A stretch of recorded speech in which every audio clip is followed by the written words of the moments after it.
উনি নাই, এখনো বিশ্বাসটা গাঢ় হচ্ছে না। চিরাচরিত অনুভূতি, কাছের মানুষ যখন হুট করে চলে যায় তখন সেটাকে সহ্য করতে পারার ক্ষমতাটা অনেকের থাকে, অনেকের থাকে না। আমাদের বেলা যেটা ঘটেছে যে আমি স্তব্ধ হয়ে গিয়েছি।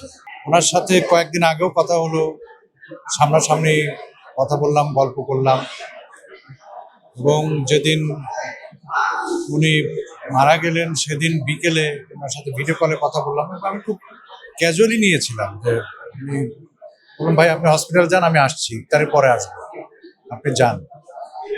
গেল ঠিকই। আমি জানি যে মানে ঠিক আছে, ইফতারি করে ওনার সাথে যে দুষ্টুমি টুষ্টুমি করবো, ইফতারি করতে করতেই একাধারে ফোন আসা শুরু। তারপরেও মানে এখনো কেন যেন মনে হচ্ছে এই মানুষটা যেভাবে সবার সাথে জড়িয়েছিলেন উনি নাই, এখনো বিশ্বাসটা গাঢ় হচ্ছে না।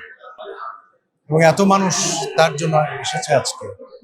উনি ভেতরে ভেতরে সবার আপন মানুষই ছিলেন, ভালোবাসার মানুষ ছিলেন, যে কারণে সকল প্রজন্মের শিল্পীরা দেখতে পাচ্ছেন যে এখানে এসেছে।